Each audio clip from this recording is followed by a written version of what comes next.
Resolve 201, au-delà des bases de DaVinci Resolve, le podcast qui accompagne Resolve 101, les bases de DaVinci Resolve.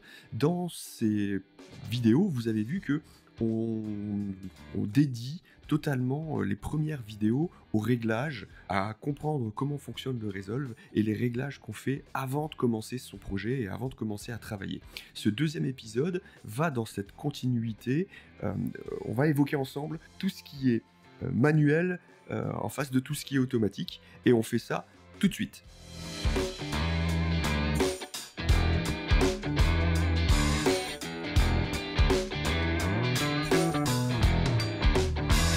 Alors, pourquoi cette question manuel, automatique? En fait, quand on regarde le Resolve, quand on entre dans le Resolve et qu'on commence à regarder ce qu'il nous propose, on se rend assez vite compte que il y a pas mal de choix qu'on doit faire soi-même. Il va pas le faire automatiquement. Alors pour ceux qui viennent, soit qui découvrent le Resolve, soit qui viennent d'un autre logiciel de montage, comme c'est mon cas, on peut arriver d'un logiciel de montage qui sait faire des choses automatiques. Automatiquement, il va faire des réglages tout seul en fonction de la vidéo qu'il a à digérer, en fonction du son.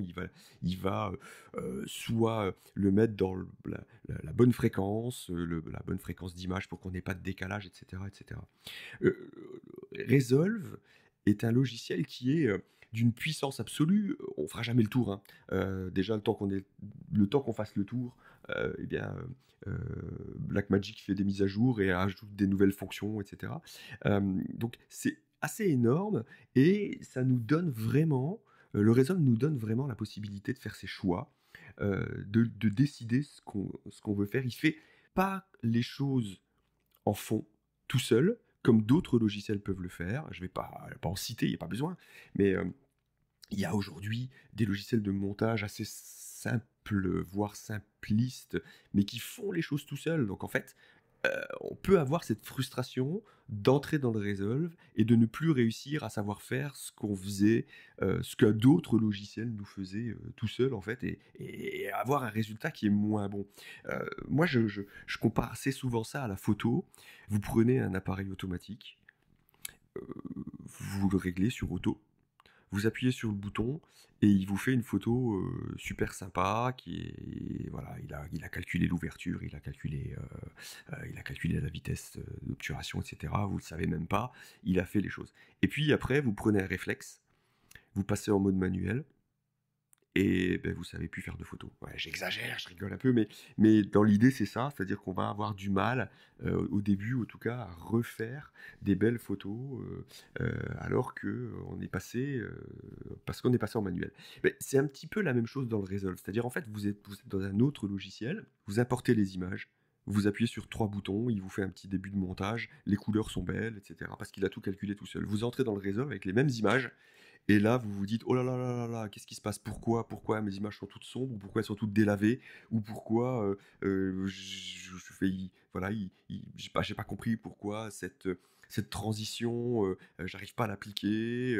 Des choses toutes simples, hein, comme ça, parce que bah, en fait, d'autres logiciels vont faire les choses en fond, toutes seules à votre place. Pour une transition, par exemple, l'exemple que je viens de prendre, d'autres logiciels, par exemple, vont aller vous trimer un petit peu le clip pour vous donner de la place, des poignées avant, dans le clip suivant, et après dans le clip précédent, pour que vous ayez la place pour mettre votre transition. Le Resolve, lui, il va pas vous le faire. Il va vous dire, je peux pas mettre la transition. Est-ce que vous voulez trimer vos clips pour pouvoir avoir la transition? Pour la gestion de la couleur, c'est pareil. Le Resolve va rien faire en automatique. À part si vous êtes en DaVinci Color Manage, où là, il va commencer à faire un peu des choses en arrière-plan. Quand on regarde les tutos particulièrement en anglais, les gens vont vous dire under the hood, c'est-à-dire en fait dans les bois, hein, c'est tout seul, dans son coin, il va commencer à faire des choses. Et là, à ce moment-là, on ne sait pas ce qu'il fait. Et c'est le cas pour plein d'autres logiciels de montage, c'est-à-dire qu'on ne sait pas ce qu'ils font. Le Resolve, on peut lui dire, allez, moi je veux faire ça comme ça. Et c'est pas seulement qu'on peut, c'est que bah, il vaut mieux, parce qu'au moins on sait ce qu'on fait du début à la fin. Mais au début, c'est plus compliqué. C'est plus compliqué. C'est plus compliqué parce que c'est plus puissant, en fait. Prenez aussi, j'ai pris l'exemple d'autres d'autres bancs de montage où j'ai pris l'exemple de la photo qu'on fait en automatique et puis après qu'on fait en manuel. Si on prend l'exemple ne serait-ce que dans la photo elle-même des objectifs, quand vous commencez à monter sur des objectifs, des ciné primes ou des choses comme ça, hein, des objectifs ciné, bah, vous vous rendez compte qu'il n'y a plus aucun automatisme. En fait, il y a plus d'autofocus. On est sur des choses qu'on fait tout seul, à la main. On doit choisir soi-même son ouverture, sa distance focale, etc. Euh, voilà, dès lors qu'on est dans quelque chose de spécialisé, d'assez puissant, ben on va commencer à perdre un certain nombre d'automatismes. Alors, est-ce que ça veut dire qu'il ne faut pas s'attaquer au Resolve? Moi, je crois pas. Je pense qu'en fait, on peut prendre l'exemple de tous nos grands philosophes qui disent qui peut le plus peut le moins. L'idée, c'est un petit peu celle-ci. C'est-à-dire que Resolve est d'une puissance assez importante, assez impressionnante, qui peut intimider au début, mais quand on a compris ce qu'on fait, eh bien, on a en main ce qu'on veut faire. On a en main tout ce qu'on veut, tout ce qu'on a envie de faire.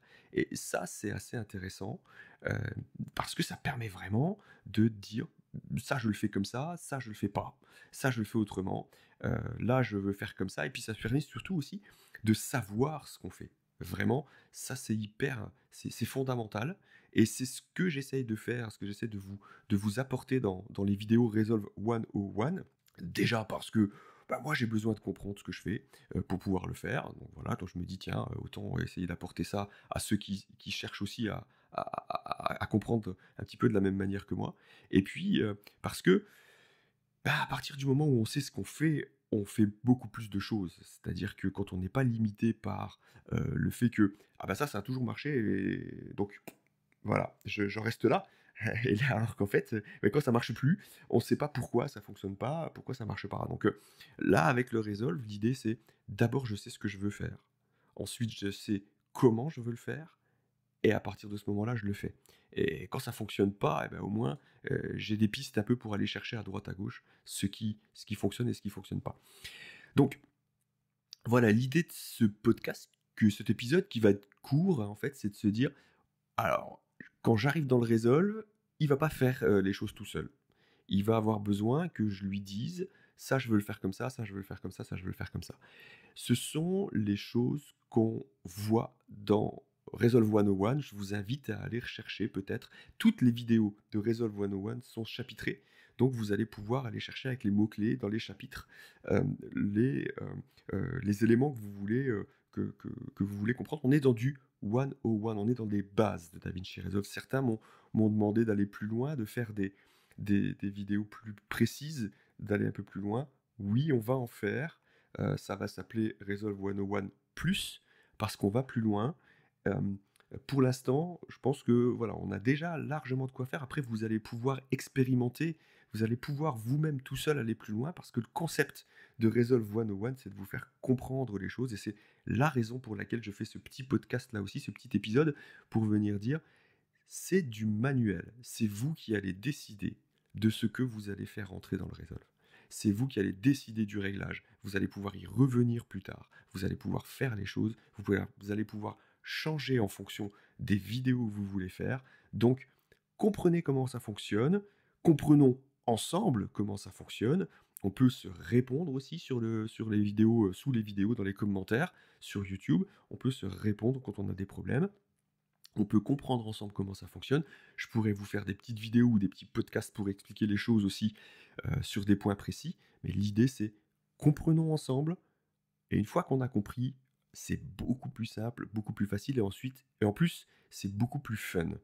Euh, Pourquoi tout ça? Pourquoi tous ces réglages, etc. Alors déjà, dans l'épisode 1, je parle de ça. Je dis, de l'épisode 1 de ce podcast, on se dit perdre du temps pour en gagner plus tard, perdre du temps à faire ses réglages, à préparer son montage, etc., à préparer l'acquisition de ses vidéos. Pourquoi? En fait, parce que une fois qu'on est organisé, qu'on perd moins de temps après, là, ça a aussi le même sens avec cet épisode 2 où on se dit, bah, les réglages, faisons-les, ils sont manuels, comprenons les choses pour pouvoir faire ces réglages manuellement. Pourquoi? À quoi ça sert? Ben, ça sert en fait à ce qu'on cherche plus tout ce qu'on a besoin, tout ce dont on a besoin pour faire son montage, et à ce moment-là, on peut se concentrer quasi uniquement sur la créativité, sur ce qu'on a envie de faire, et pas à chercher comment on doit le faire.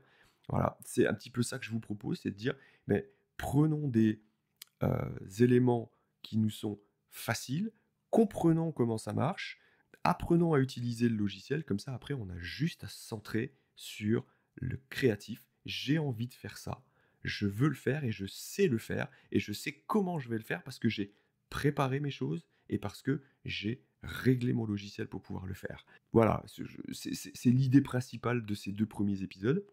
Dans le suivant, on parlera de la page média, choyer sa page média, ne pas la négliger, ne pas la laisser de côté en sautant directement dans la page edit. Ça peut aussi nous permettre de gagner énormément de temps pour se centrer sur le créatif. À bientôt!